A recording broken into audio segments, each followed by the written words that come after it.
I did meet them, though. And then you thought I was eating secret chips today, and it turned out to be celery. And I'm like, What a letdown. you think I'll just stand I just heard the crunch. Yeah, I just heard the crunch.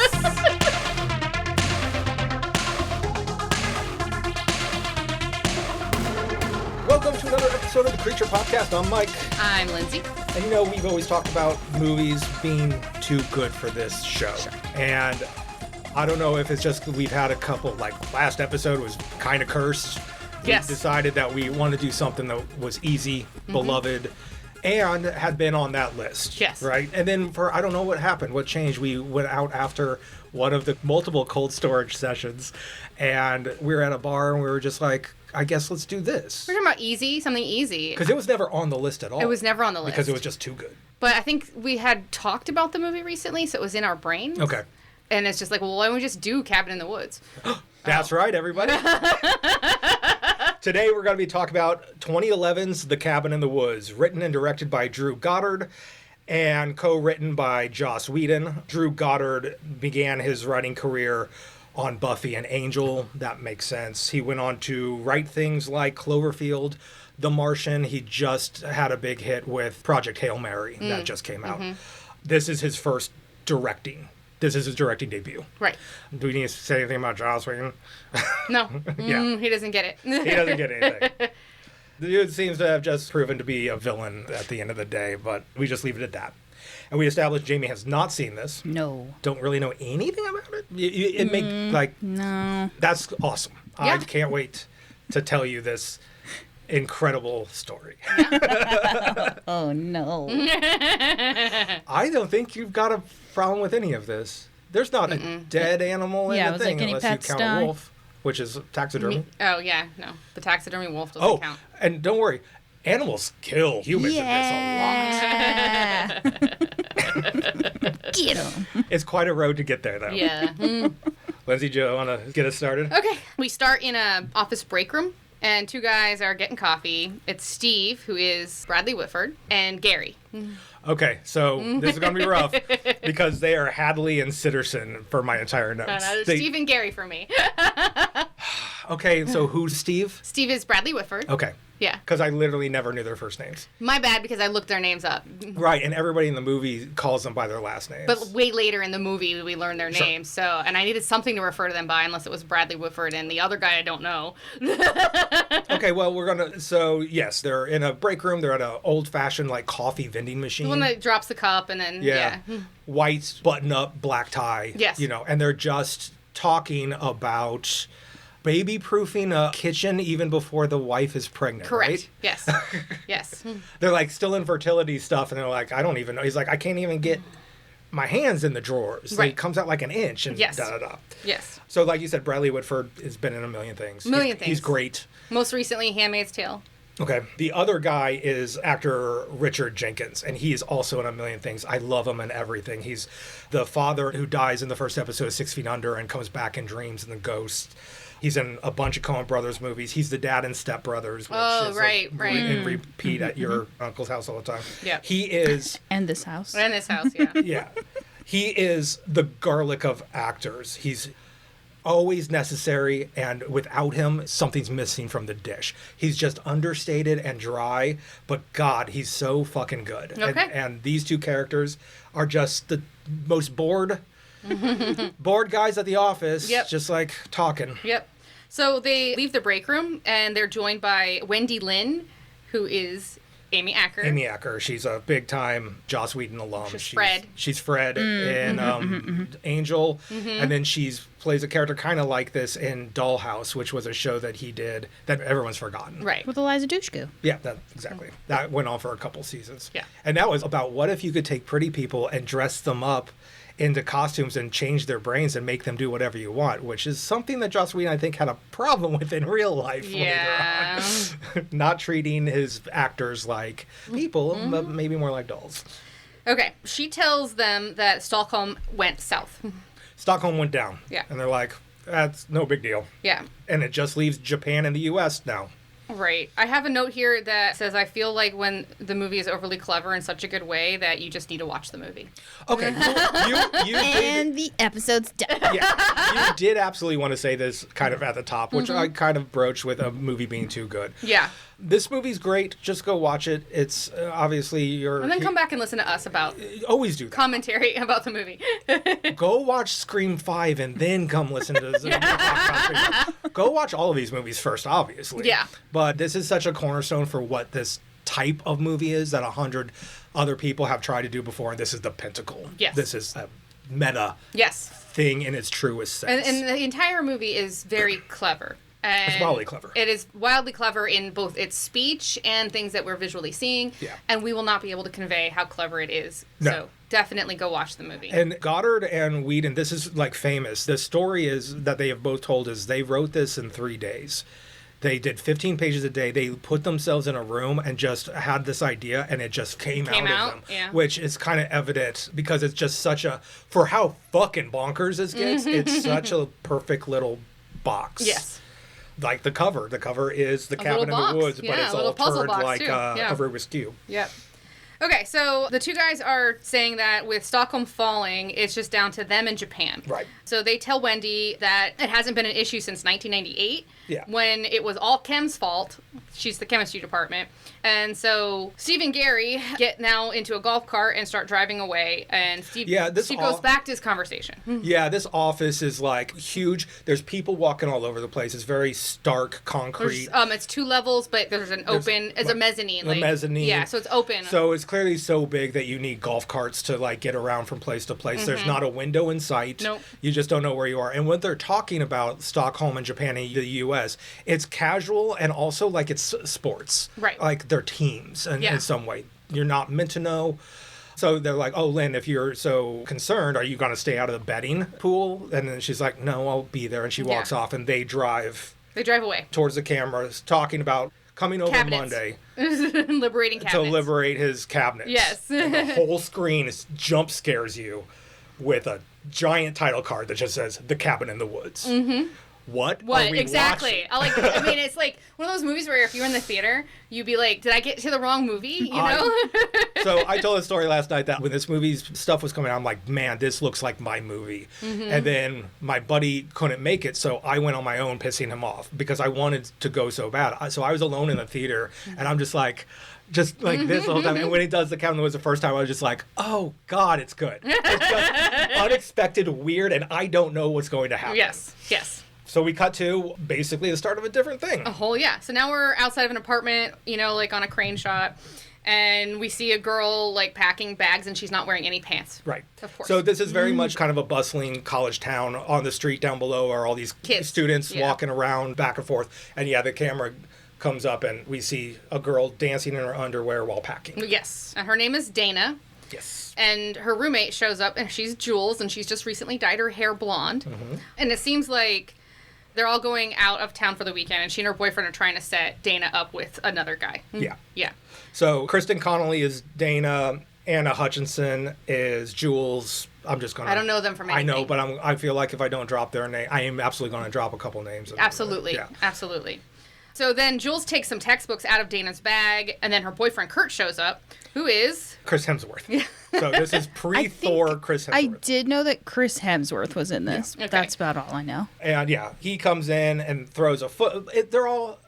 This scene is fucking great. Yeah. Dana is mooning over a sketch that she made of an older guy. Jules reveals that that's Professor Fuckwad, who they had an affair with each other. He broke up with her over email. Mm-hmm. Put that away. Then Kurt shows up and is kind of a bro-y guy, and when he throws a football, it goes out the window, and the hookup, Holden, the matchmaker named Holden catches it down on the street. Yes. Is like, I'll be up in a second. And they're like, oh, he's kind of cute and whatever. But also, Hemsworth then does this hilarious joke because Jules is still holding the 2 textbooks, and he goes, where'd you find these? Who told you about these? And he gets all serious, and she's like, I learned it from watching you. And Rosway's like, I don't want you to touch books. It was old 90s. What were they called? The commercials about PSAs. not doing PSAs. Yeah, and just say no to drugs PSAs. Mm-hmm. Oh, yeah. The dad's watching you. Dad, I learned from watching you because he had weed. Yes. And then as she runs off as a joke, he turns and goes, this professor just does this book from top to bottom. You should check out that. And he gives her another book. Yes. He's like, he also doesn't know this, so he'll think you're clever. Yeah. He's showing that he's smart, and not just an athlete. He's smart, he's funny, he's an athlete, but all of these characters have a little depth to them. Yes. Maybe Jules a little less so, but already there's a reason. Yes. Dana has a conflict with an ex-lover that is obviously was an inappropriate relationship on his part. Yes. So we're already building out these characters. Right. Okay, so the only one you haven't introduced then is Holden, the actor.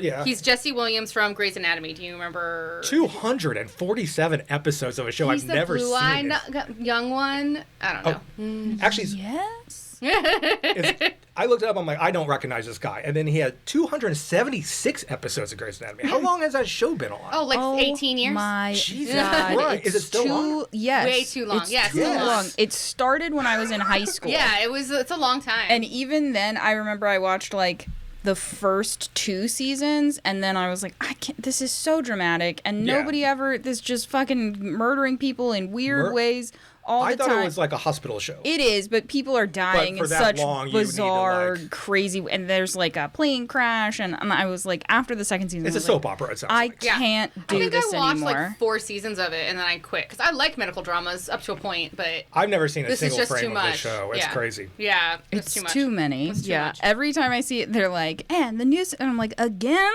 another. It's time. Put it to bed. Another clone. This girl gets cloned all the time. I know. I think the main character, she kept having like secret half siblings kept showing up because they would kill one off and then they'd be like, but you have another one. And I'm like, stop fucking doing that. It's kind of funny when they do it. Like, I also didn't watch the show, but the Archie show, Riverdale, apparently was like that, but like more tongue-in-cheek, where it's like, and now there's a serial killer in Riverdale, and now there's a cult in Riverdale. Well, that one's based off a comic book, so that had to be But a comic book that didn't have any of that shit in it. I know. I know. Anyway. And I don't know how Riverdale ended, but I just recently read a thing that said that they end in like a polycule. The 4 main characters. Just start fucking. Yeah, That's because hilarious. they were like, they kept switching between like Betty and great. Veronica and Archie and Jughead, and then in the end, I guess I don't know if it's like absolutely shown or if it's just strongly implied that they're all just like like, what if you just all date and it's fine? And I was like, what? But also, I do know that last season. What a nice happy ending. They were like, nobody's sad, everybody dates. I do know that must have happened just after they got back from time traveling, because that absolutely was a thing in that final episode. Oh, God. Okay. Okay, so the 4 of them are now putting their stuff into an RV outside when another kid shows up smoking a bong out of a telescoping coffee mug. Yeah, it's great. And he's driving like a station wagon, like a classic station. Yeah. I actually write more about the 1974 Winnebago Chieftain that they're going to be driving. which it's so drippy. However, the one plot thing right here is they do make sure that the camera goes and shows you that there's a Kawasaki motorbike on the back of the Yes, there is a motorbike on the back of the RV. The guy driving the station wagon is named Marty. Yes. And he funnily locks up the station wagon, leaving the window down. He actually puts his hand through the window to lock the car. Yeah. And then He comes rolling up. This is an actor, Fran Kranz. He's also in a ton of Joss Whedon stuff. He was in Dollhouse, and he was in his Much Ado About Nothing that they did during the writer's strike, I think. Okay. Amy Acker was also I remember her being in it, He's very funny. He's basically a more grounded Matthew Lillard Shaggy. Sure. He is like Shaggy in this. Sure, he is like Shaggy in this. Espouses philosophies and conspiracy theories.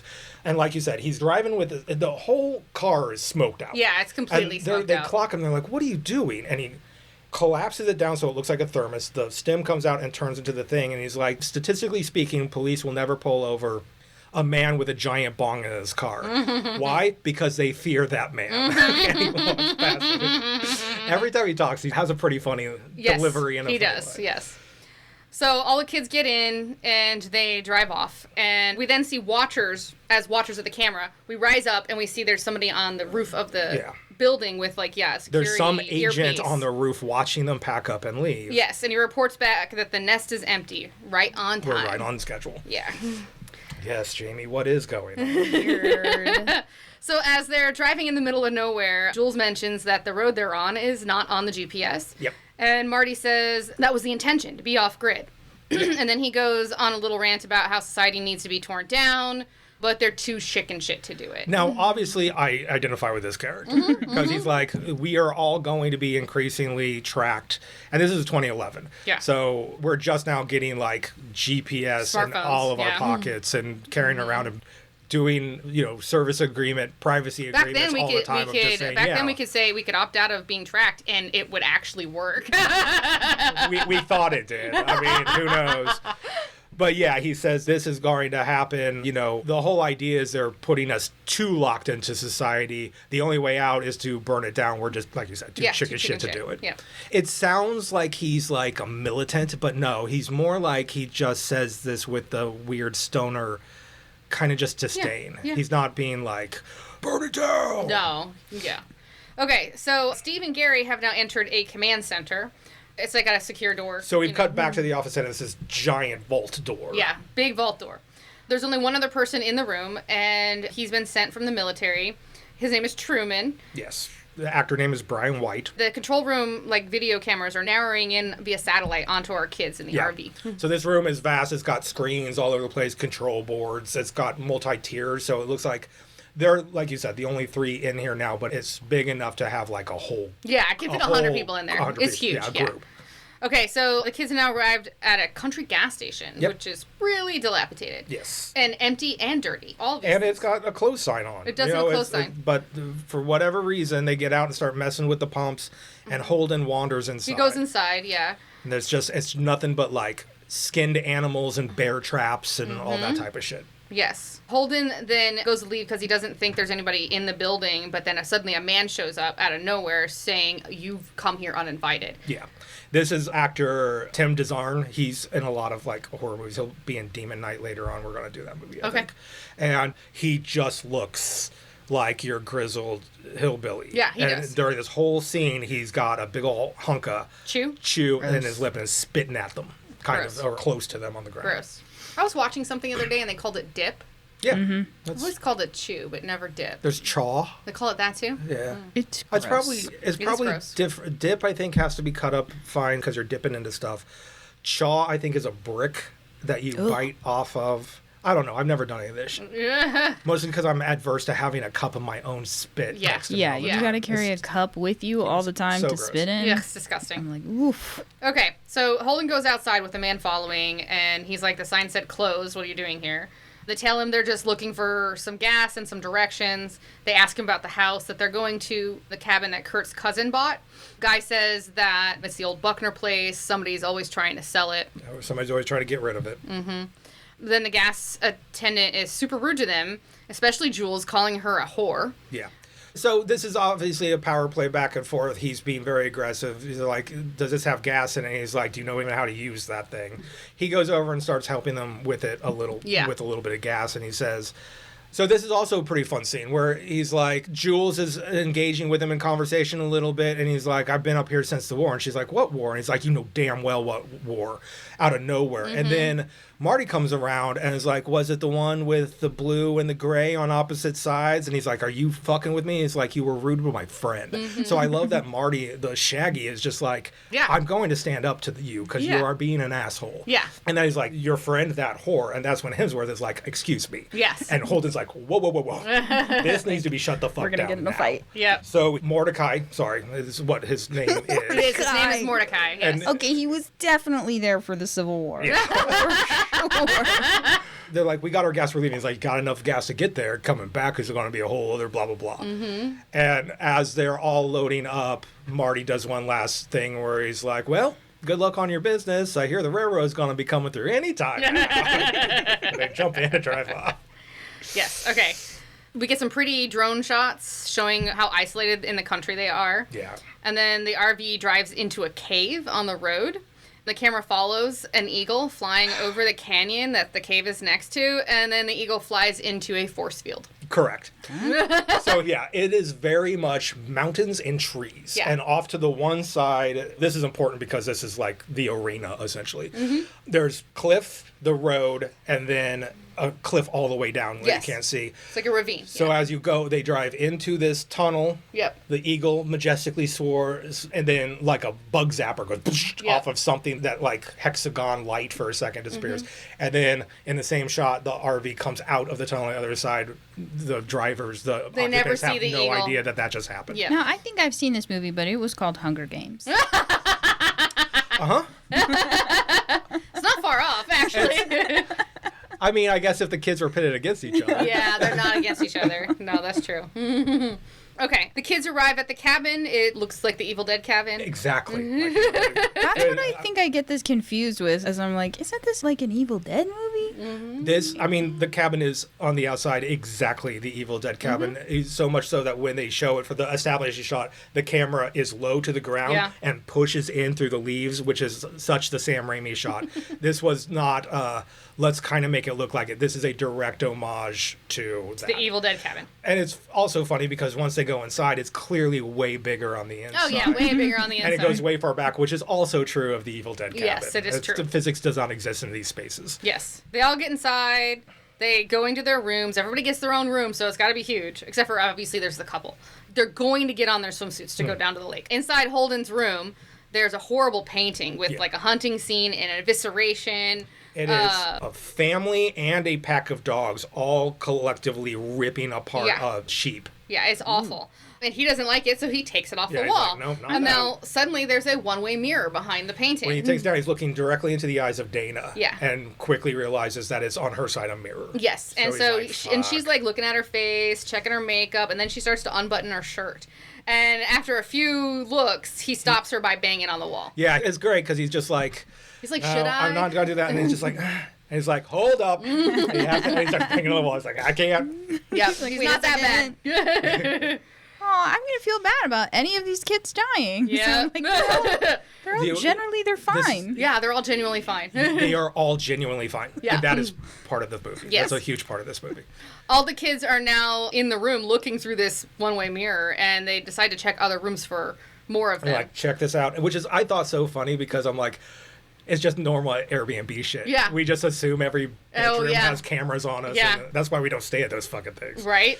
Holden offers to switch rooms with Dana because it'll make her more comfortable, so they switch. Because the mirror's still there, so he's just like, well, you're just gonna Right. do this just so you feel better. And she's like, thank you for being decent. Yes. So And then he's gonna die. And I'm like, oh man.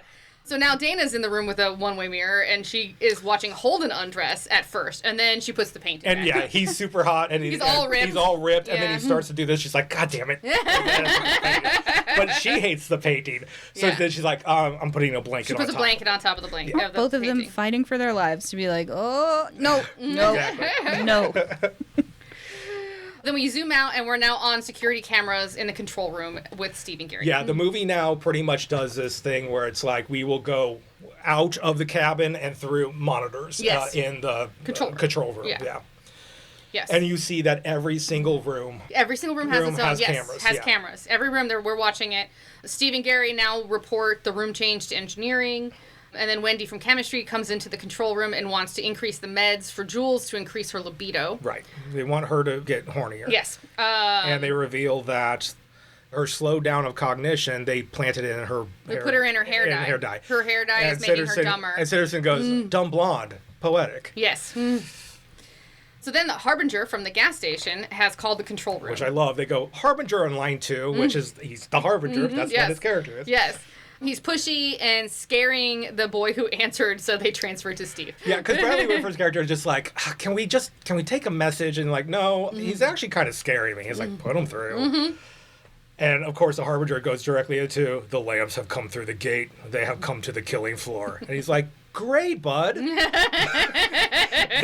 Their blind eyes have seen nothing of the horrors to come. Their eyes have stopped. They are the gods' fools. And he's like, yep. that sounds great. And then he goes, am I on speakerphone? Yes. And they're like, no, I would never do that to you. It's like that. And then they start to like giggle. And then they giggle. He's like, this is so rude. I don't know who's in that room.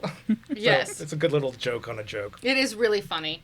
So then we flash back to the kids who are now all jumping into the lake. Yeah. And it's beautiful. It's a sunshiny day. It looks like a really pretty lake. It looks better than the lake that we go to.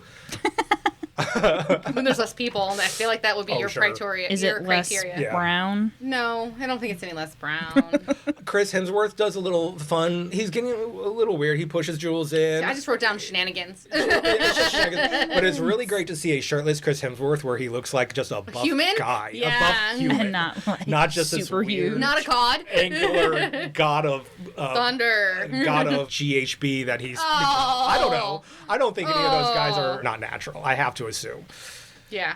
Okay, back in the control room again, Gary and Steve are taking a bet on which monster they're picking. Yeah, this is great. Yeah, they're doing it like with a bunch of people. There's a bunch of people in the room. So they have a whiteboard. They've written down all these monsters. Now the room is full. Truman, the army guard, tells them it's rigged because they're leading them. But Gary and Steve explain that the kids still have to make a decision once they get into the basement. Right. They still have to decide to transgress, and they have no control over the decision they make, just getting them into the basement. Yeah, it's all based on all they're doing free is will. getting them into the basement. If they don't transgress, they can't be punished. Correct. And so, are you in or not? Truman does not want. He doesn't want to do it. Yeah. And Lynn is there the whole time, and Well, there's a bunch of people in there. Well, Yeah. I know, but she's in this scene, and is like, "How about you, Lynn?" And she sheepishly hands over her bet because she's like, Yeah, she's taking part. I kind of want to be as noble as the true Truman, man here, yeah. but I'm in. I Yeah. mean, this is part of the job. Right. And it's very much if the contestants have no fucking idea. Yeah. And what is going to potentially happen is bonkers. Yeah. In this little conversation, I do want to mention when they're talking to Truman and explaining this, they do keep mentioning downstairs and the capital D director. Right. If the director knew you guys were doing this, would they be okay? And they're like, the director doesn't care about this as long as everybody plays their part. Right. So anyway, they drop that last bet in, and on both sides, they go, let's get this party started. Yes. So the crowd in the office is like, yeah, it begins. And then it's Chris Hemsworth, who has just topped off some beers and is turning into the cabin with his friends. Yes, and they're playing Truth or Dare and listening to music. Marty dares Jules to make out with the moose over there, but that moose is actually a wolf. Very obviously, clearly a wolf. Yes, and they all laugh at him. Marty is deeply high this entire time. He is. He just doesn't stop smoking. No, he does not. So she gets up and puts on a whole show of flirting with the wolf. It is disgusting. And then making out with the wolf. It and is she licks its tongue. Tongue kissing. Yeah. A taxidermied animal. Yeah. On its teeth and its gums. And everyone's looking at it like, this is sexy. And I'm like, she needs shots. Yeah. She needs to go to the hospital. Like, you have been infected for sure. Yes. For sure. And then now it's Dana's turn. And Kurt thinks she's just going to pick Dare first, but then puts out and change it to Truth. So they should just jump to it, Truth. And she's like, no, I'm going to pick Dare. And then suddenly a big clatter happens. And the cellar door pops open. And it doesn't Evil just Dead, pop open. It flings up 90 degrees. And it is the Evil Dead door in the floor, fruit cellar type door. Yeah. And they all stand to walk up to it, and Hemsworth's Kurt is like, the wind must have blown it up. And Marty is like, and this makes sense how? Exactly. And what we will immediately start getting here is that Marty's the one who is going like, what are we doing? What is happening? Yes, Marty is. Yes. So, of course, with this opportunity, they go, well, Jules dares Dana to go into the cellar. let's go into the basement. You Yeah. should have left immediately. Yeah, they That should thing have shouldn't left just immediately. Pop open. Doors don't just open. Yeah. We No, should it's- go. Especially ones that just lay flat in a thing. There It's was- anti-gravity to There open. was no escape from the moment they left their apartment. They were going to be engineered into this They situation. haven't being even engineered. tried. They will, don't worry. She goes down the stairs with a flashlight. Yeah. And it's full of It's just full of stuff. junk. And creepy stuff, There's not creepy stuff, A just stuff. piano, there's dolls, there's film reels, there's just books. There's stuff, yeah, everywhere. And then so eventually her flashlight flashes on a portrait, which is right there, and she thinks momentarily it's a real person, and she screams. Yeah. And then Holden and the others come running down the stairs to check on her. So we see a couple pictures as she passes. First, it's like the whole Buckner family. You could tell that this is kind of this is a photograph of the people in the painting. Right. And then the youngest, the girl, is the one that freaks her out because it's bigger, like you said. It seems to be like Yes. she's standing right there. So all the kids now begin to explore and touch things in the basement, and Marty wants to go back upstairs, Marty's but nobody listens. One is like, why don't we? I dare you guys to go upstairs. He does say that. Yeah. Tried. Yeah. Kurt is playing with a puzzle box. Well, actually, Kurt has the conch shell. Right, first. And everyone is touching stuff, and they're getting increasingly transfixed. Right, and we're getting closer and closer. So by this point, though, Kurt has changed to the puzzle box. Yeah, which is like a lament configuration, but a sphere rather than a cube. Yes, correct. Marty is looking at some old film. Yeah. Holden is playing with a music box with a little ballerina on it. Which my sister had. Yeah, well, we all had one of those. Back in the 80s. Jules has found this necklace that she's about to put on her. Was on a bridal gown. Yeah, and she's about to put this necklace over her head. And Dana has found this old leather diary. Yeah. And the camera's pushing on all of them. They're all about to do something, and Dana wins by saying, "Guys, look at this." Yep. And it breaks their thing, and they focus. And they all focus on her. And so she begins to read aloud from the diary of Anna Patience Buckner. Yeah. 1903. And I wrote here, the diary is graphic and full of torture. Okay. Now you said, I wrote all this down. Do you want me to actually do all of it? I skipped until the good arm was cut off. And ate. Yes, an et, yes. Okay, basically all this is a young woman, probably 13, maybe something like that, who is living under the tutelage of a family of death-worshipping... Pain-worshipping weirdos. Yeah. She's got 2 brothers, a father... And her mother's been killed her mother has been killed. Yeah. There is a room that she refers to as the Black Room. Mother was taken down there. She screamed all night until the coals were put into her belly. Yes. And then she stopped screaming. She hopes at one point she could read this because her good arm was taken off and ate. She talks about how her brother got a husband's bulge when he hurt somebody, one of the other brothers. She wants to learn how to do some of this pain letting, but she doesn't get the husband's bulge like they do. At the husband's bulge thing, Marty is like, can we not do this? Can we just stop reading this thing? He's like, it's not a good story. I don't like it. Anyway. It keeps going for a little while long, and then it goes into Latin. And Marty's like, I am drawing a line here. We are not reading the Latin out loud. I mean, like, she writes that a believer will come and speak this to their spirits, and then they will be restored, and the great pain will return. Right. Yes, and then there's something in Latin. And Marty says, yes, he's drawing the line at the sand. Do not read that. But then a woman's whisper. There's a, read it. Read it. Read it out loud. And Marty's like, what the fuck is that? Nobody else notices. So then Dana begins to read the Latin. And Marty is freaking out, but Kurt is going a little aggro and telling him not to be a baby. Yeah, he pushes him, and Jules is like, wow, okay. Yeah. Like, this is too aggressive for what Kurt normally does. Yes. And then outside... Zombies begin to claw their way out of the ground. Outside, a beautiful zombie hand sticks out of the ground with a blade of some sort. Is the pointy trowel. Is that the trowel? Yeah. And it starts digging itself out. The special effects in this fucking thing are amazing. Everyone put the detail in where it needs to be. This family of hillbilly zombies all have their own look. Yes. Even though they're in the dark for so much of this, they look fucking terrifying and real. It's great. The Buckners have returned. Yes, and there's one female zombie, and she's a girl, and she only has one arm. One arm. That's how we know it's the Buckners. Yeah, long, like, braided thing in a nightgown or like a pioneer dress. I think she's a pioneer dress. Yeah, she definitely looks very different from the portrait. Yeah. The men in the family are huge. Oh, yeah, they're huge and bulging and filthy looking. Okay, so suddenly in front of the big screen, here we go. Gary yells, "We have a winner!" The Buckners, ladies and gentlemen.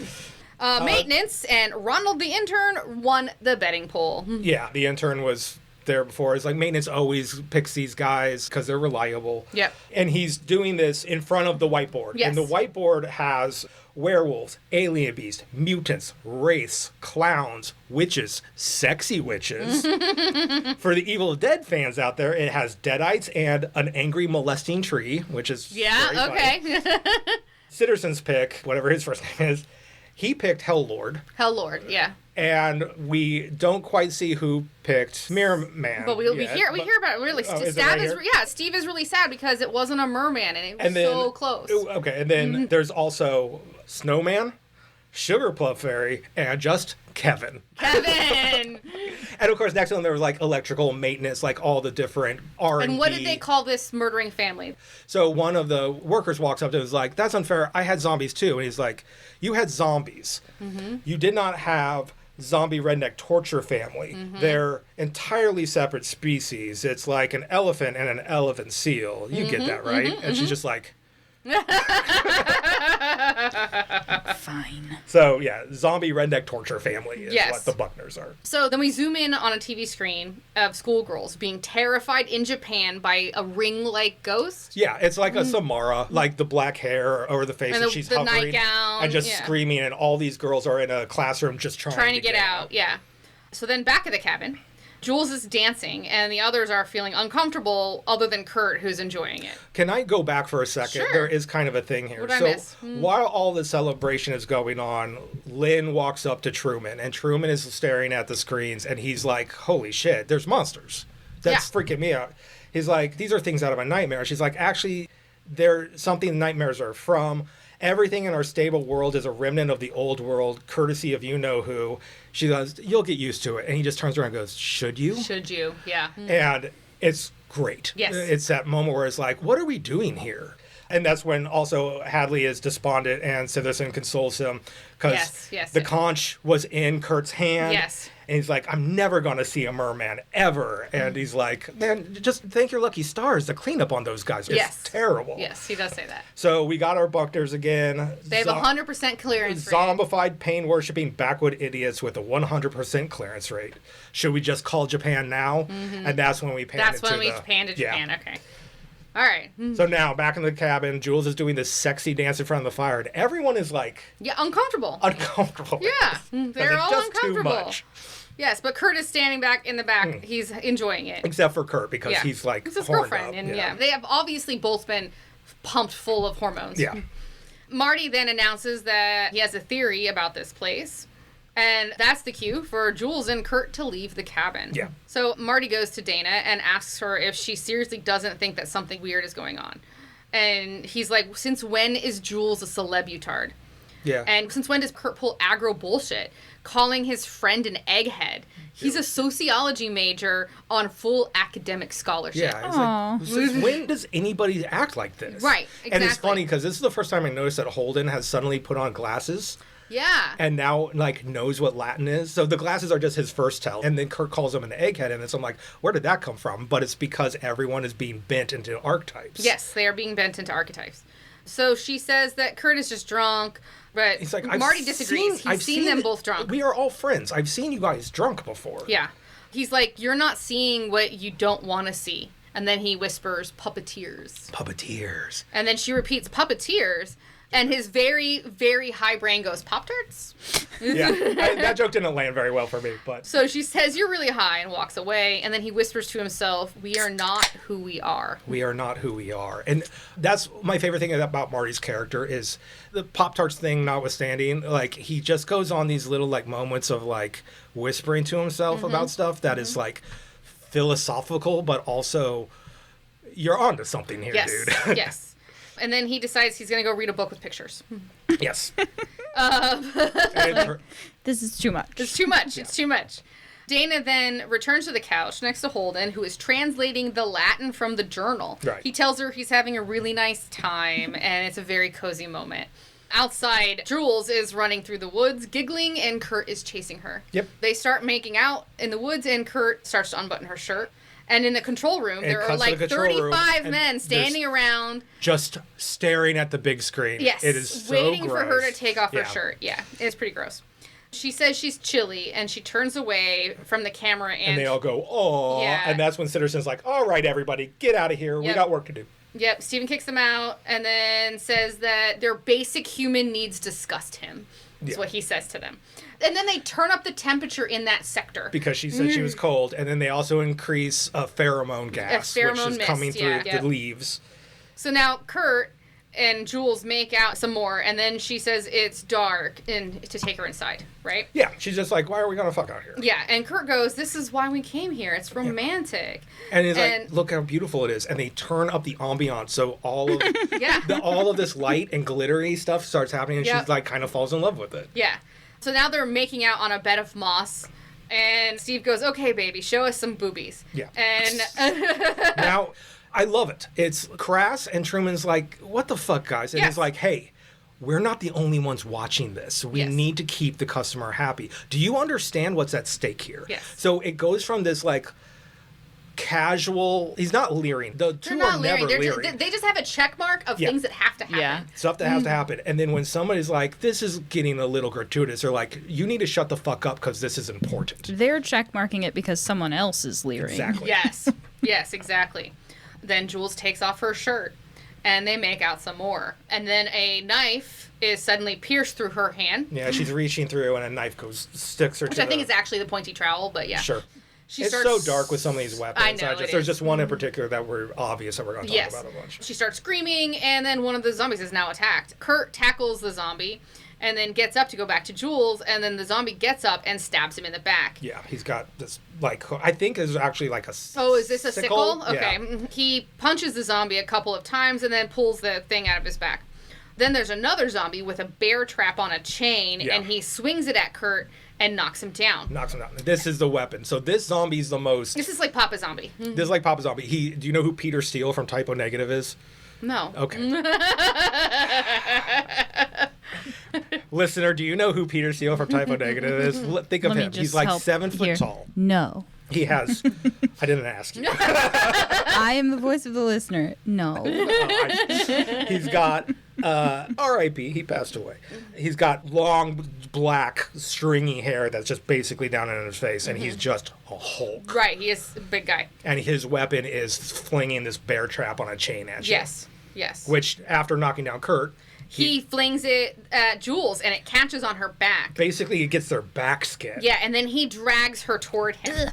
The other zombie then picks up Kurt and holds him like in a headlock as he watches and forces him to two watch. zombies use a wood saw to remove her head. It's that 2-person cross-cut tree saw. And man, every time, I've watched this so many times. I'm hardly doing this with my notes right now. This is so effective because I always remember this being so fucking gory. So much so that I went to try to find an uncut version of this scene. Oh, it's not gory. It's not gory. No. They do this thing where it's close up that she's watching the teeth of the saw move in front of her eyes. And we just extrapolate that they and cut they go, off her head. Don't. Yeah. And it just cuts. That's and you don't really see anything. No, other than it's good. It's so good. Yeah. It's Texas Chainsaw Massacre rules where everybody's like, that movie was so fucking bloody, and there's no blood in it. Right. If you know what you're doing, man. Yeah. Back in the control room, Steve and Gary are somber. All joking aside, they are here for serious matter, and they don't take human life lightly. They actually pray here. Yes, Gary starts to recite, "This we offer in humility and fear for the blessed peace of your eternal slumber, as it ever was." As it ever was. And then one of them kisses an amulet, and the other one goes to this weird wall, which we'll see now. It's like that roll top cabinet stuff, and then there's a big lever inside. So there's 5 in a row. He lifts up one. There's this weird, like, steampunky kind of handle. And that activates a bunch of gears that we follow into the building. Yes, contraption starts moving. An arm smashes an ampule that releases blood into a bowl, and then that bowl, like, I don't know, we don't see that part, begins to fill channels that are inside of a symbol carved in stone. Yeah. They don't show us what the symbol is. We're really close up on this one. As we keep going, every time it happens, we get a little further back. Pulled back a little bit. So then in the cabin, Marty is smoking a pipe and reading Little Nemo 2 in book form. I did write it down right. We had a whole Finding Nemo versus Little Nemo moment. This morning in my head it was Finding Nemo, but I wrote down Little Nemo. So what this actually is an old comic strip by Winsor McCay called Little Nemo, and then parentheses in Slumberland. I think the 2 on is probably just the volume 2 of this collection. It's a big old collection, and they're just giant comic strips. They're absolutely beautiful. Winsor McCay's artwork is fucking chef's kiss. And it all is the adventures of this little boy who, when he goes off to sleep, he finds adventures in Slumberland. I vaguely remember what you're talking about. You've definitely seen some of this stuff before. And as he's smoking, he's just like, Nemo, man, you gotta wake up. Like he's talking to the colony. Yeah, but it also could be put on them himself as well. He's telling himself he needs to wake up. Yeah. So then a woman's voice whispers, I'm gonna go for a walk. And Marty bolts upright and says, okay, I swear to fucking God somebody is talking. And then he second guesses himself. And then the whisper happens again. And Marty jumps out of bed and yells, enough! What are you saying? What do you want? You think I'm a puppet doing a little fucking puppet dance. Doing a little fucking puppet dance, and he goes, I'm going to go for a walk. And he says, I'm the boss of my own brain. I'm going to go for a walk. Clearly he is not, because he just... It's so good. It is very good. It was very good. So then Dana and Holden have started to make out. Dana starts to tell Holden that she's never done this before, but then she like second guesses herself. She's like, wait, I don't mean never. Not never. And because then she's not a virgin. She's not a virgin. Yeah, and then Marty walks by and says he has a husband's bulge. And he walks past and just walks out. And he walks out the front door. And that comment disrupts whatever her brain was trying to like point out to her. Yeah. That thought is gone. Outside, Marty is looking up into the night sky, and he's like, I thought there would be stars. I thought there'd be stars. There should be fucking stars. Yeah, exactly. I guess the power was allocated someplace else at this moment. Yeah, we are abandoned. And he goes, we are abandoned. Yes. It's so good. I love this guy so much. The little girl zombie is slowly walking up toward him, but behind him. Yeah, almost even out of focus. And you notice it, you're like, oh shit, dude, run. Yep. And then he looks over his shoulder, and she's disappeared into the brush. And then as he looks forward again, she reappears. And then Kurt suddenly runs out of the woods, grabs Marty and tells them to fucking run. And as they run, they turn and Kurt knocks over the girl zombie. It's very funny. So as you're seeing this zombie, Kurt actually jumps in the side of and is the jump scare. Yeah. He's like, run! Mm-hmm. And as he's running to the cabin, he not just knocks her over, he clotheslines Yes, he clotheslines her, yes. Fucking ass over, I mean, ankles. Fair. He was like, fuck you. And they both make it inside. They make it inside. Inside the cabin, Marty starts locking up, and Dana and Holden are asking Kurt where Jules is and what happened and whose blood this is. He tells them that she's gone. Dana's not leaving without Jules, and she goes to open the door. And on the other side is the big Papa Zombie, and he throws Jules' head, decapitated head at Dana, who then throws it down and starts screaming. Of course. The boys all run to the front door to keep the zombie from getting in, and they manage to lock it. Yeah. Kurt tells them that there's more than just one, and Marty says he saw a young girl, all zombie-like, and she was missing an arm. And then Dana realizes that's Patience from the diary. Almost talked to herself Patience, so she knows. She knows that they called it here. The characters are figuring out the story. Not the story, right. But... Yeah, so then Kurt's like, they gotta lock all this place down. No matter what happens, we gotta stick together. And then it cuts to Hadley in the office, and he's just like, God damn it. Yes, Gary says, stay calm, watch the master work. And then he flips some switches, and he releases some sort of chemical or pheromone that causes Kurt to suddenly go, this isn't right. This isn't right. Yeah, we should split up. And Marty's we'll cover more ground that way. Are you serious? Marty's just like, are you serious? And zombies actually start to get in through some wood, and Kurt tells everybody to go to their own rooms. So everybody scatters to their rooms, and the moment they get into their rooms, Control Room goes, lock them in, and he's literally eating popcorn while he goes, lock them in. Marty runs to his window and shuts it, and then accidentally knocks over a lamp, which shatters. Which reveals a camera on the inside. Inside the lamp, he finds a camera on a cable. He begins to follow the cable around the room, but he stops and goes, oh my God, I'm on a reality TV show, and my parents are going to think I'm the biggest burnout. My parents are going to think I'm such a burnout. You are, Marty. So Control Freaks out is like, we need Thorazine in that room. We're going to shut this boy down. And they're like, wait. Judah Buckner's on the way. Yep. And we cut to outside of Marty's room, and here comes Judah Buckner, the zombie. He grabs him through the window. Outside, Marty and the zombie face off. Marty realizes on his drag out he had grabbed the telescopic bong. Yeah. And so he flips it and extends it. So in a 1-2 shot, Judah Buckner has his bloody trowel, and then it cuts to Marty and goes shank and extends the bong like a baseball bat. Yes. It is a pretty cool pose. And he hits him over the head, but it doesn't hurt the zombie, so Marty takes off running. Yeah, what would it do? It doesn't have any weight behind it. Yeah, and the zombie throws his knife into his back, his trowel. Then the zombie starts to drag him off as he yells for help me. Yeah, it's harrowing. He's yelling help as he dragged through the woods. The camera's down low, and it goes over like a little hill, and you just hear stabbing noises and blood spurt. Yes.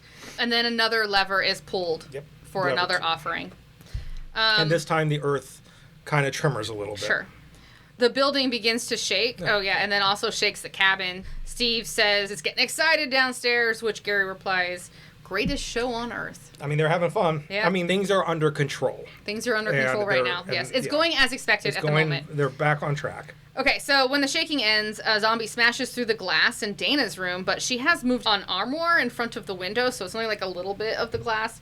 And so the zombie can't immediately get in. So it sticks its saw towards her, and then she runs to the other side of the room and tries to bang on the door for help. But of course it's locked. But then the window bashes in. And the mirror bashes in. Yeah. And yes, Holden smashes through the mirror, and then he brings her into his room. But in Holden's room, he's also blocked the window. That's just like she did, but they're starting to get through there too. So they lift the bed and put it against the window. I mean, this is a losing fight. It is. But Dana looks down and sees under the bed is a another trap door. Another trap door. So they open it, and then they lower a lamp through the hole. Which is, some of this stuff is so fucking simple and beautiful. Yeah. It's a dark, scary room, and they just lower They take the lampshade off. And the camera is in the room pulled back as this upside down lamp just comes down on its cord. And it's just a beautiful, cool little look. It is. It was smart. Yeah, it's smart. Yeah. It's what you want to hope that you do. It's using what you have, and it looks cool in the middle of a zombie attack fight. Yes.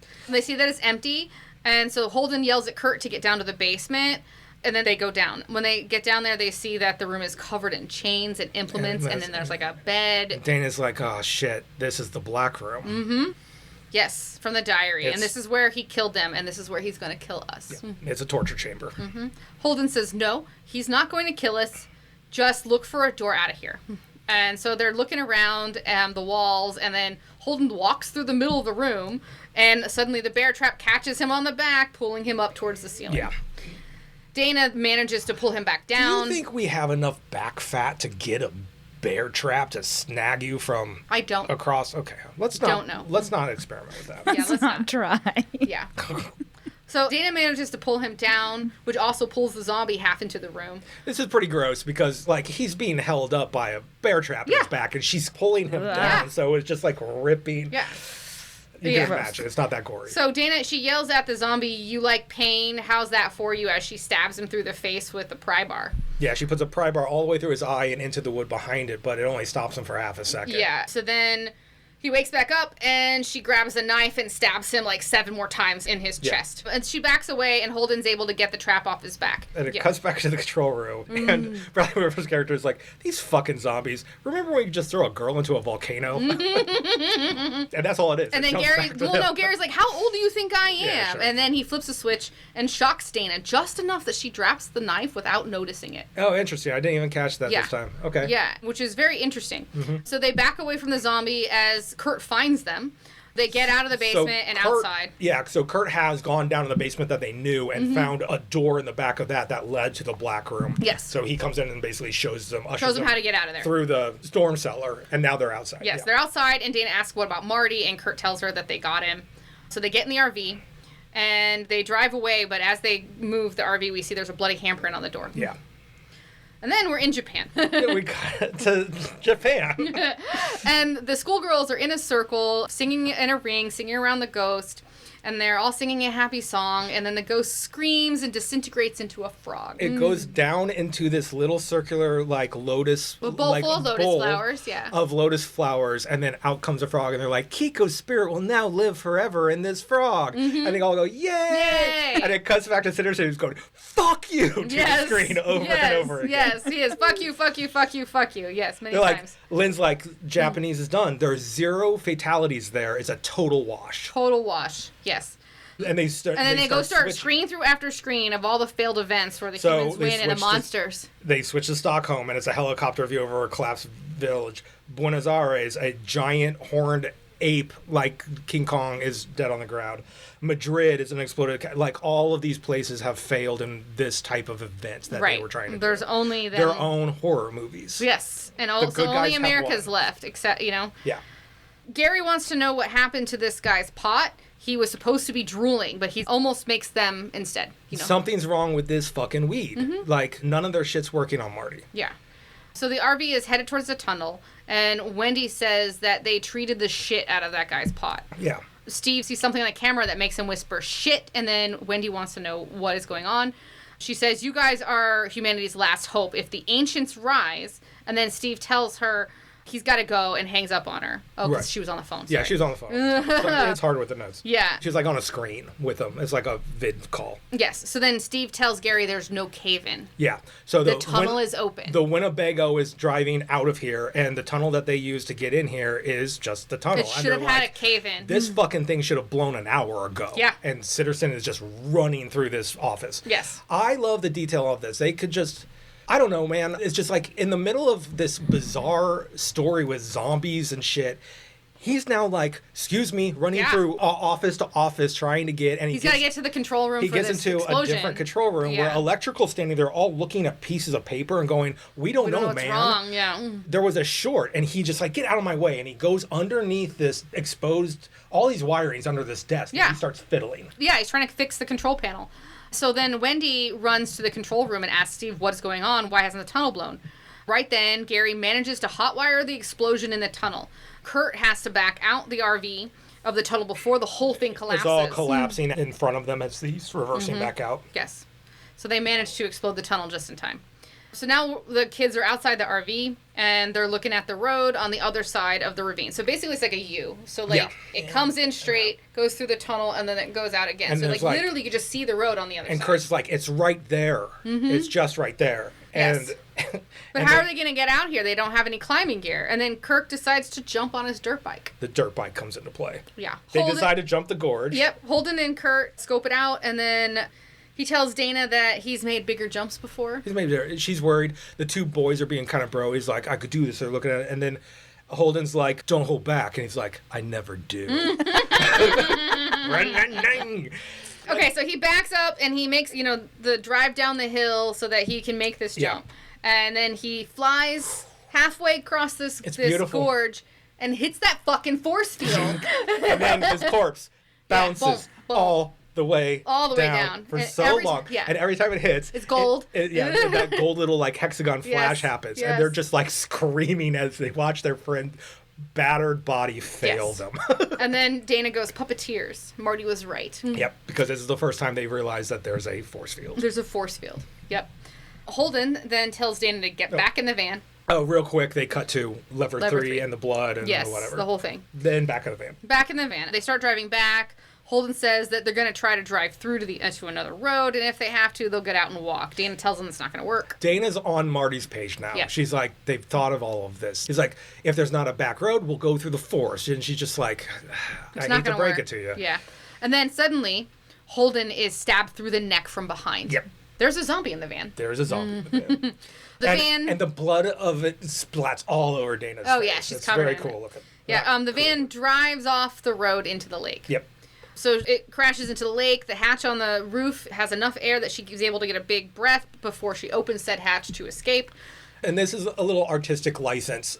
As she gets out, we're pulled way back of her little figure swimming up an impossible amount of water in the lake. Yes. But then it transposes to a beer coming out of watery ice as the control room while everybody is They're all partying. Celebration. Yes.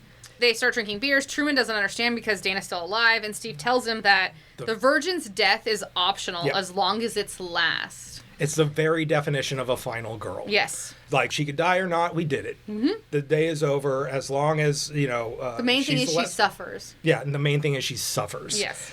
This is my favorite scene in the movie. Collection of scenes. Okay, so there's a kind of sweet moment where Steve is like, it's so strange. I'm actually rooting for this girl. She's got so much heart. And then some guy shows up in the hallway and he yells, Tequila is my lady! Tequila is my lady! And everybody starts making margaritas.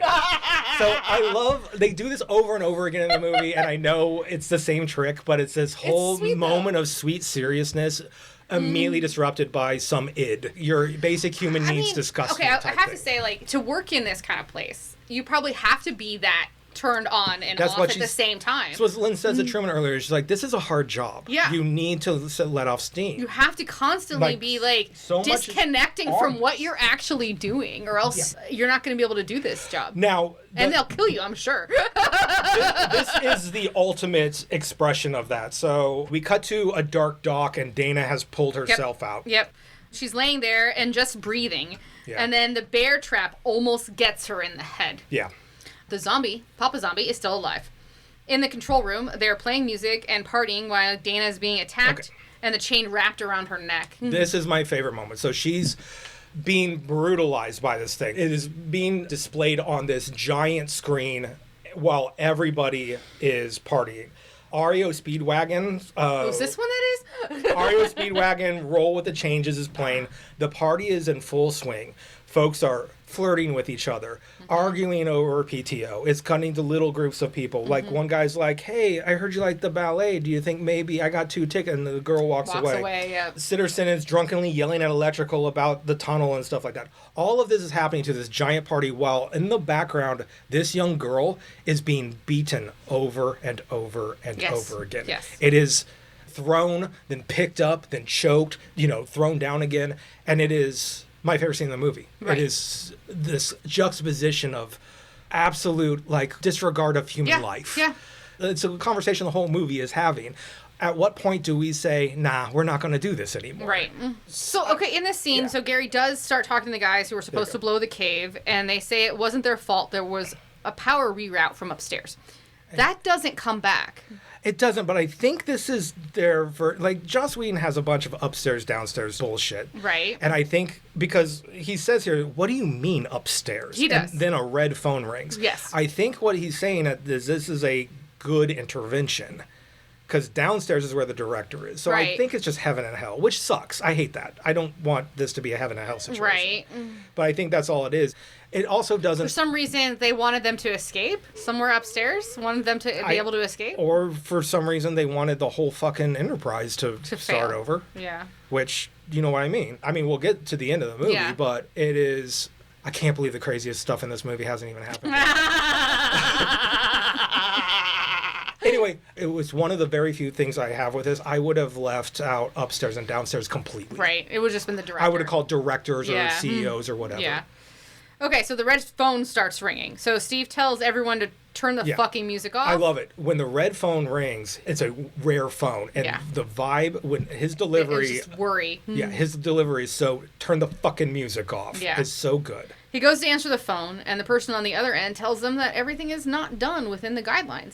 He says that's impossible. The Virgin is the last one left. They correct him. Yeah. Somebody has survived. Somebody has survived. Is it Marty? On the dock. Good job. Of course it's Marty. He knows what's been happening this whole time. Marty. On the dock, Dana is trying to crawl away from the zombie murderer when we suddenly see the telescoping Bong catch the chain that the zombie was swinging. Yeah, he's swinging it, and then it gets caught in that Bong bat. Marty! Okay, so then Dana hits him. It is definitely a hero stance. It was, absolutely. It's beautiful. So Dana then hits the zombie with a board she rips off the dock, and he falls into the water, and the two take off running. Marty leads her to a hole in the ground. It's the zombie grave. She's like, we're going into the grave? Yes. There's a trap door. And then also we see this girl zombie has found them and is getting closer. Yeah. So they go through the trap door, and inside is a cement bunker. Right. With an electrical panel that Marty's been trying to hotwire. So it's a grave that goes down into a cement bunker. She asks him, what is this place? And then she gets pile of goo in the corner, touches her with its hand. Yeah, it's a pile of body parts. Mostly, like you said, it's basically goo. It's basically goo. Yeah, with moving parts in it. And he said, yeah, I had to dismember that guy with a trowel. Yes. He's like, what have you been up to? And her lack of answer explains everything. Nobody has survived but them. Yeah. Marty tells her that he's figured out that below them is an elevator, and somebody sent those fuckers up to get them. To get us. This wasn't just so much a grave as it was a delivery device. System, an elevator brought them up.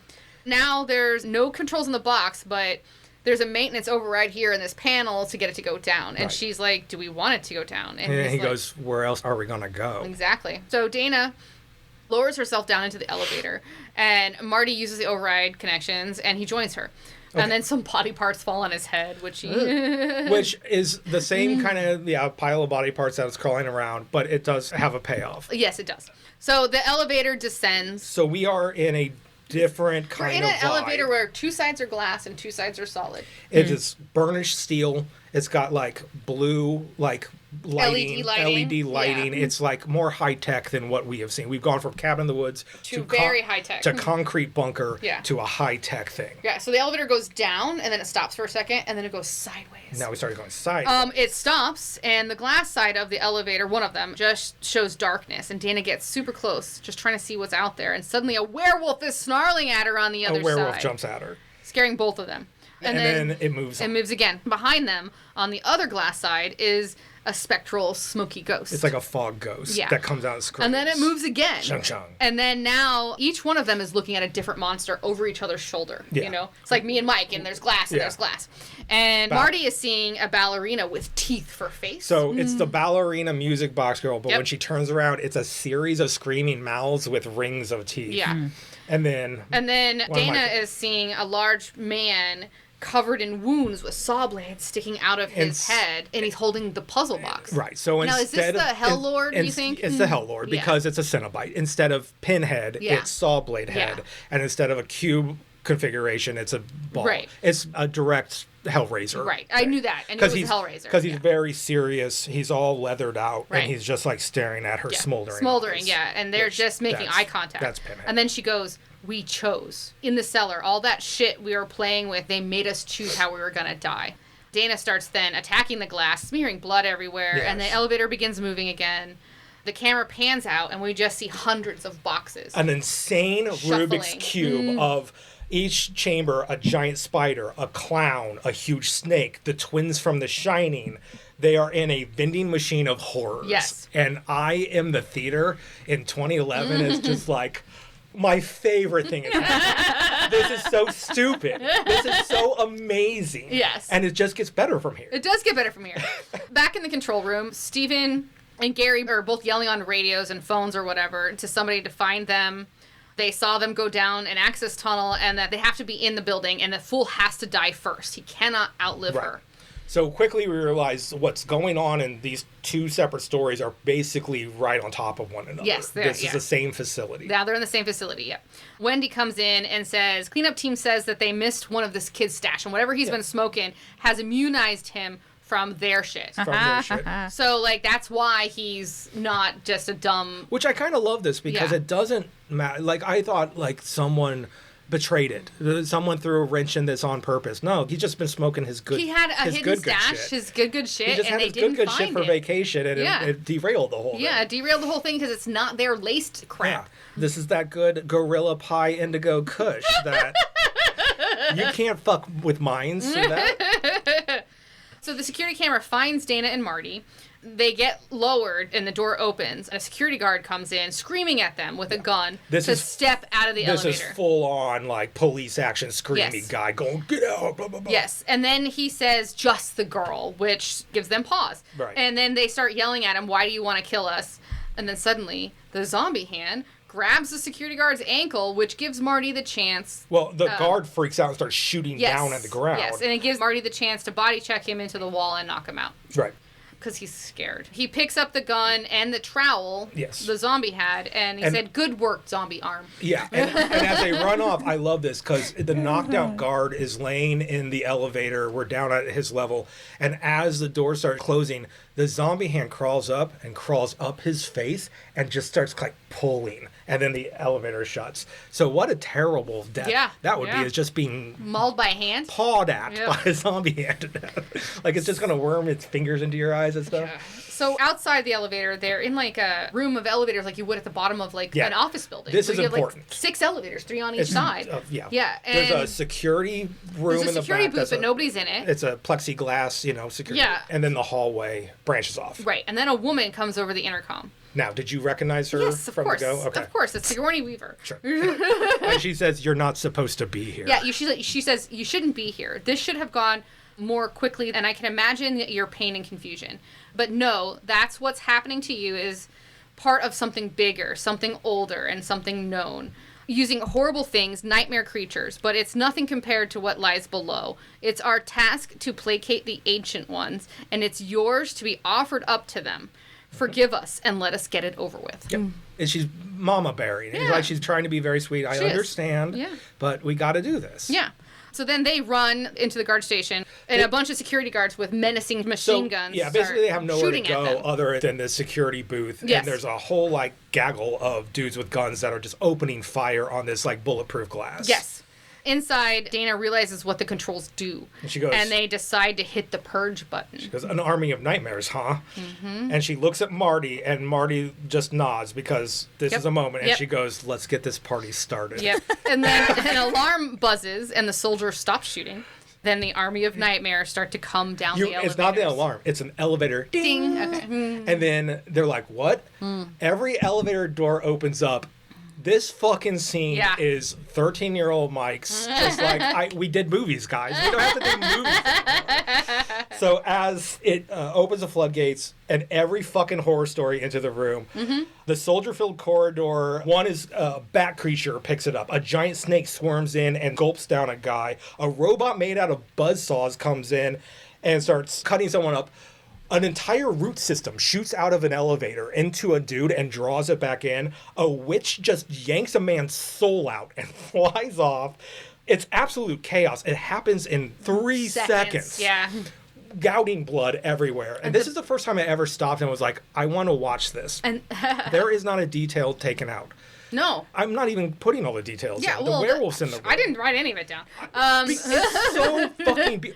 A witch just comes out of an elevator, punches a soul out of a man, and rides out into space. And then the elevators ding, and 6 more Well, it closes. creatures. It's basically resets. Yeah, it resets. And it hasn't happened yet. Now, I do have a question. Yeah. Why would they have this button? Of course. Exactly. And also, exactly. That seems like a bad idea. If you have the button, you should have some sort of 2-factor authentication. It can't just be exists. Like push and bye-bye. This button exists for 13-year-old Michael. So we are on DEF CON whatever. Soldiers run down the hall. We are doing it. In the control room, they are trying to really get the situation under control. Truman is asking for backup. Steve is yelling out each sector that's gone down.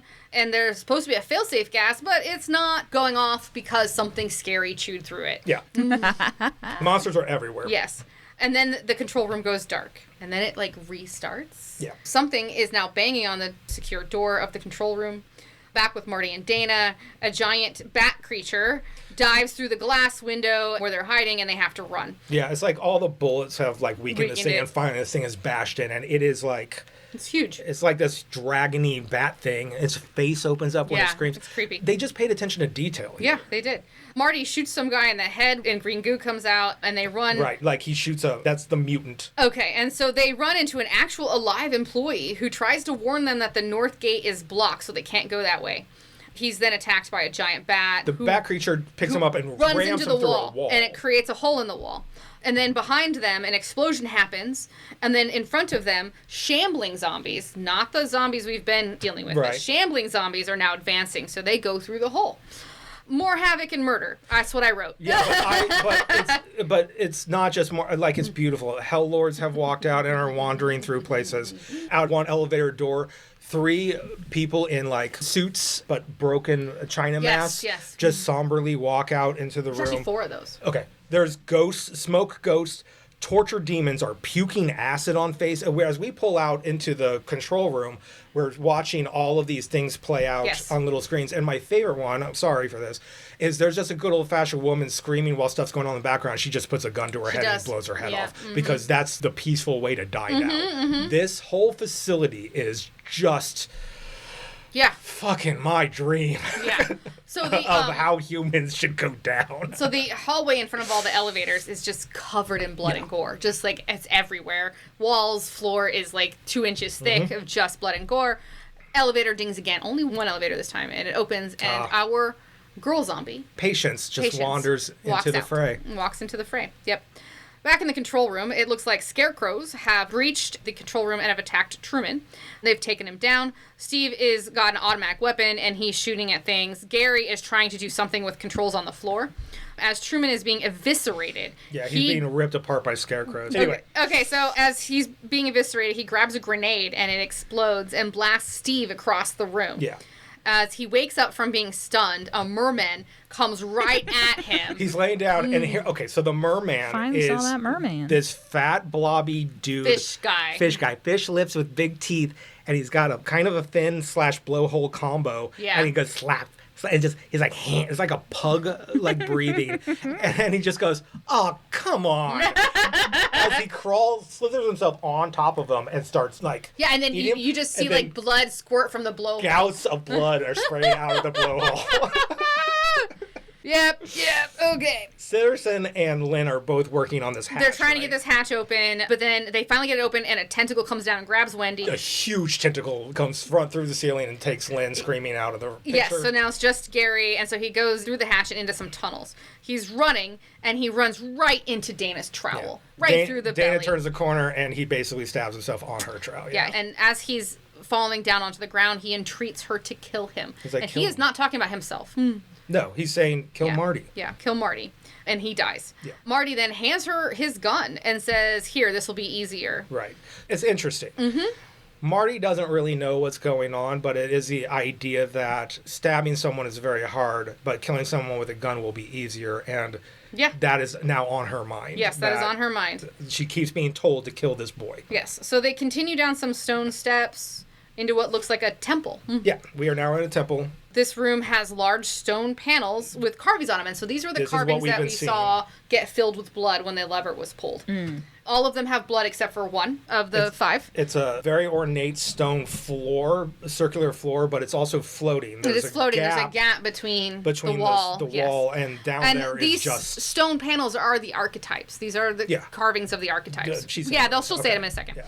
Dana gets close to the edge, and we look down, and there's like smoke and lightning down there. There's just something down there. Yeah. And then she's like, this is a ritual. And then Marty says, a ritual sacrifice, but a sacrifice would be easy and quick.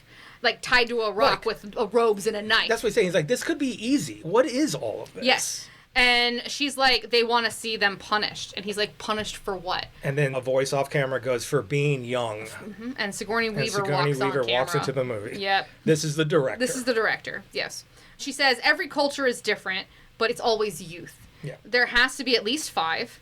The whore. I don't like the whores. The whore is such a weird word for this, because that means like it's payment for sex, I think, in my brain.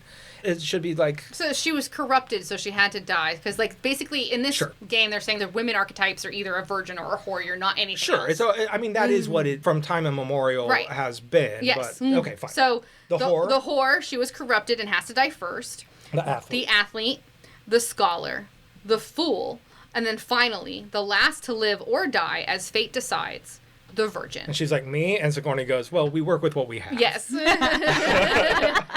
And then she's like, if they don't pull it off, they will rise. Right. And she's like, who is they? And she's like, the ancient ones, the gods who used to rule the earth. As long as they accept our sacrifice, they remain below. But the other rituals have all failed. So this is us. The sun is coming up in 8 minutes. If you live to see it, the world will end. Marty says maybe that's the way it should be. Yep, because that's what he said in the beginning. Yep. We're too chicken shit to finish this thing. Yeah, if you got to kill all my friends to survive, maybe it's time for a change. Yeah. And Sigourney's like, we're not talking about a change. We're talking about the agonizing death of every soul on the planet, including you. Sure. You can die with them or you can die for them. And he's like, gosh, that's so enticing. But behind him, Dana has raised her gun at Marty. She's like, the whole world, Marty. I'm sorry. Yeah, I'm sorry. But now Marty sees behind her. No, the werewolf has creeped sneaking into the up. Yes. room. And then he goes, I'm sorry. So he goes, so am I. So am I, yeah. And he lets the werewolf maul Dana. And it is a mauling. Yeah, it is a mauling. She drops the gun, and Marty and Sigourney then fight for it. Dana is being ravaged. Marty shoots at the werewolf, though. He gets the gun, and he shoots at him. And the werewolf runs off. Sigourney then attacks Marty more, and then our one-armed zombie girl comes down the stairs, just passes Dana. Yeah, it's this beautiful scene where she's like, Dana's now, the werewolf's gone, but she's like, almost like... She's dying. She's in shock. Yeah. And you just see something go past like her. This past her eyes, and you're like, well, you kind of know. And then from behind, we see that she's carrying a hatchet. A hatchet. Yeah. So Dana is trying to get Marty's attention by calling his name, and he does hear it, and he flips Sigourney over so she's on top in their wrestling match. When the zombie gets close, it hits Sigourney Weaver in the head with the axe. Right. And then Marty kicks both of them into the void. Marty then kicks them both over the edge, and they fall together. There's the hatchet still in her hand, still connected to Sigourney's head. So they go over together. Marty then crosses the room and sits next to our mangled Dana. Yep. She says, I don't think Kurt even has a cousin. Exactly. And then he goes, how are you? And they apologize to each other. She's like, I'm on my way out. She's like, I'm sorry, I almost shot you. He sparks up a joint here. Yeah, I probably wouldn't have. And he's like, I'm sorry, I let you get attacked by a werewolf. And ended the world. So they share the joint. And she goes, no, you're right, humanity. It's time to give someone else a chance. Mm-hmm. And everything's rumbling. Yep, the temple begins to rumble and fall apart, and they hold hands as they wait for the end. And he goes, giant evil gods, I wish I could have seen that. And she's like, right? Yeah. And then suddenly, a giant hand bursts out of the ground in front of the cabin, destroying it on the surface. I hate this scene. I know I hate You've always this so hated much. the ending, yeah. The ground explodes and obliterates the two of them as the camera goes up to the cabin in the woods, like as a model, which then also explodes. And the great old gods are finally shown. That's their first step back into this world, and it's just a human fucking hand. It's a titan. It's like the Greek titan. It's so boring. I don't understand. It should have been Cthulhu is all you... Obviously. If it was Cthulhu... You wouldn't have cared. It needs to be an elder god, not a Greek god. It's time, not a titan. It's time for humanity to give something else a chance. So don't take the shape of something that looks human. That makes sense. Yeah, I agree with that. Spider legs. I wonder why he made that decision. They ran out of money. I don't know. But maybe that's what you're thinking, is that it was like a Greco-Roman type of vibe to what they thought. Like, I mean, I know Titans are the parents of the Greek and Roman gods. The Titans weren't technically human either. So, I can't imagine when I think of Kronos, I don't think of, like, a dude walking. No, you think of a cloud of tentacles. I would have preferred some sort of cosmic elder god. It probably was, but, like, if it was a god, they could take the shape of a human. I don't know why they would, though, for this movie. You were correct. They spent a lot of money, and it was just as, they made all these creature effects, and maybe they were just like, I don't know, we have a model of a hand. Yeah, it already existed, and it was cheaper. Yeah, that makes sense. But that's the end of the movie. That's the end of the movie, man. And then it goes, boom, Cabin in the Woods, again, real big on the screen, and Nine Inch Nails' Last starts playing, which is such a mic drop song. And this movie, even though I knew it wasn't there, I did fast forward to make sure there wasn't a spoiler. The world ended. I just had to make sure. Even though I've seen it 5 times. More than that. Oh, yeah. I think I've seen this movie more than a lot. I wasn't using notes for half of this. Yeah. It's such a great time. It's such a wonderful meta-narratives. The term has changed quite a bit in parlance about what they actually are. This is this is a movie talking about movies. Yeah. It's a horror talking about horror, and it's just so well done. Is this our first movie from the We're Not Doing That movie list? I think so. Yeah, okay. I mean, I had a fun time talking about it. Yeah, I did too. I did too, but because, we love this movie so much, there was not a lot of... I wrote 4 paragraphs of REO Speedwagon in 1978, the music video of Rollin' with the Changes, and how... That's not what I meant. What did you mean? I meant there's nothing for us to argue about or dislike. Oh, there's nothing for us to argie about. Other than Finding Nemo versus Finding... That happened off camera, too. Little Nemo. Off mic, yeah. What'd you think, Jamie? I liked it. It was fun. Yeah, you should watch it. You should totally watch it. It's super gory. fun. It's rated R for sure. It's got blood. It's trying to do horror. It is horror, but it is fun. It's super happy. Like I said, it's so much more clever and so much more funny in person than it is the way we recited it. It's an entertaining ride. I have a deep, deep love for the rare time that heroes die in world's end. It so rarely happens because everybody's like, but what about a sequel? I like a world ending. Right. Because maybe it's time. Yeah. And that's it. That's it. Do you have a question from John? Oh, yeah.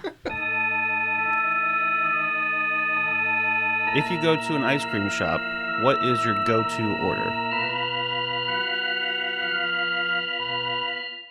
Mine's so boring. I mean, it depends on the ice cream shop. Okay, I have a complicated answer. You have a I love that. Because mine's simple. Let me see real quick can you guess what mine is? Yes. What? It's caramel and vanilla of some sort. Okay. It's like some sort of caramel and vanilla. It doesn't matter what it is, but it's caramel and vanilla. I was hoping you'd be like sweet cream because sweet cream is like my basest thing. Caramel's getting a little spicy. Okay, okay, my bad. I'm not a sweet guy. No, you're not. Yeah. You do if it was just dulce de leche. That is perfect. Yeah. I do put caramel is. Yes. Anyway, your complicated answer, you have the floor. Okay, so my favorite, if we're going to a Baskin Robbins, my favorite ice cream is chocolate and peanut butter. And that's only at Baskin Robbins. Most places just don't taste like Baskin Robbins, and Baskin Robbins is that childhood, this is my favorite ice cream. I'm never going to eat anything else other than this. I mean, Tillamook is close, but there's no Tillamook shops. I have to buy that in a half gallon, But I love that you really hit on a thing that Lindsay could talk about. I do, I know. But I'm lactose intolerant, so I usually don't pick ice cream anymore. Right. So now I'm going to be try all the sorbets. I try all their dairy-free ice creams. And I try something weird like every time if we go get ice cream at all. Like, I mean, now because it's not a choice anymore. You frequently have a I buy a snack, dairy-free ice cream or a dairy-free. coconut milk ice cream. Yeah. I'm really fond of coconut milk ice cream. Does Baskin Robbins still have something called daiquiri ice? I don't know. Okay. But like our local always has a dairy-free vanilla and a dairy-free chocolate, and they make a dairy-free vegan cookie sandwich. Now here's the thing. Love those things. Bringing up.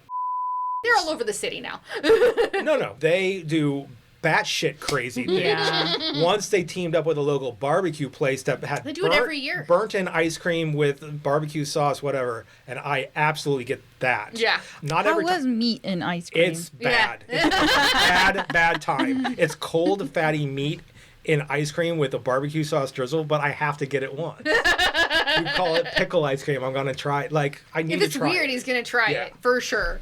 It's funny that I'm like I would like vanilla or like barbecue. The places down the street, you know what I'm talking about? They always have a non-dairy sorbet of some sort, and I love it. And I almost always get whatever their non-dairy sorbet. But usually we only do that when X is home. We don't go out for ice cream. No, that's not a thing. Since the kid is grown up. We do have that place right around the corner from us. That's what I'm talking about. The place right around the corner. I'm spaced out in my head. You know, because it's just like, especially because I'm lactose intolerant, it's not something I'm like dying to have, you know? So like. I always low-key regret ice cream halfway through me it. too. I as well. I'm like, this is too sweet, this is too much. So I kind of want to. That's why, like, when I buy things, I buy those mini things, like a mini cone or a mini sandwich, because honestly, with coconut ice cream, most of the time they come in these mini things anyways, and that's perfect because they're tiny and I don't feel nasty for eating it. Yeah, like they didn't have a bunch. Yeah, I was like, chocolate peanut butter is usually my choice. It's either that, but I'm not like either of you where I'm like, this is too sweet, this is too much. I'm like, more is more. It's chocolate peanut butter, or it's chocolate peanut butter with brownie pieces. If you're putting brownie in an ice cream, make my day. Her go-to used to be like, I don't know, like a basic ass Belfonte.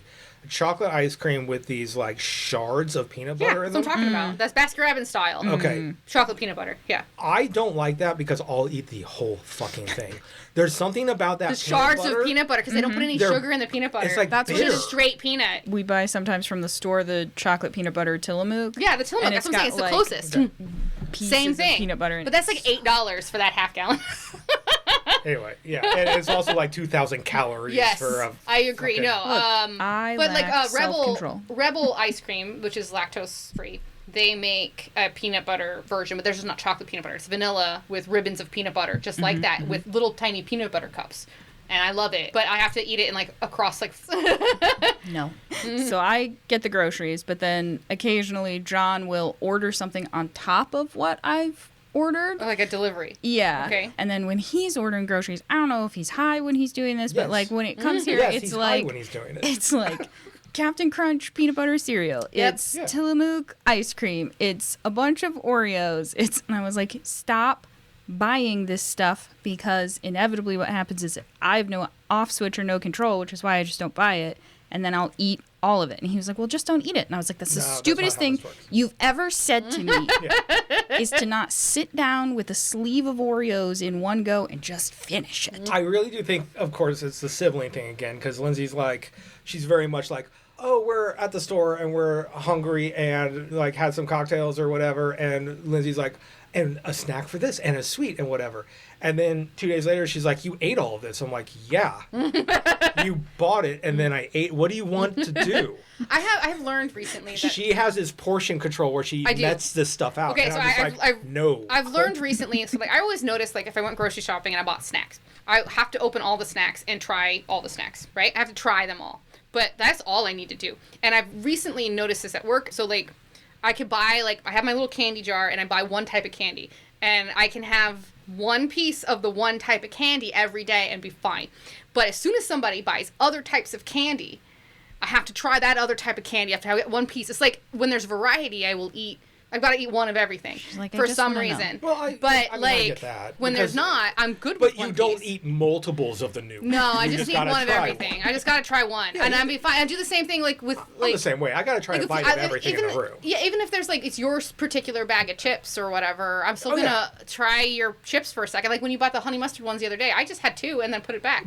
Those are And you ate the whole bag. 100% your type of chip, though. I know. I got they those are. for us. I didn't eat them, though. And then you thought I was eating secret chips today. I did. And it turned out to be celery.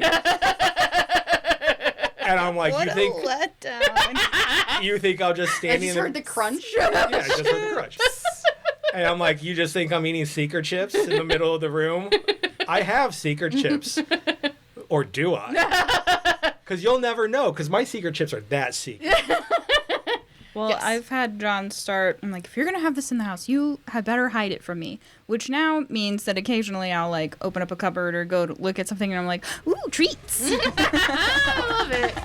All right, everyone. Good game. Good game. You have just bathed in the crimson inevitability of the Creature Popcast. I want to thank our producer, Jamie. She does not read the Latin at cherrystreetstudios.com or cherry_street_studios on Instagram.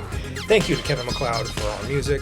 All of our art is made by Lindsay and myself. You get all of our episodes and our merch in just a whole-ass basement full of haunted junk at creaturepop.com. Until next time, keep on rolling, John. Oh, bye, John.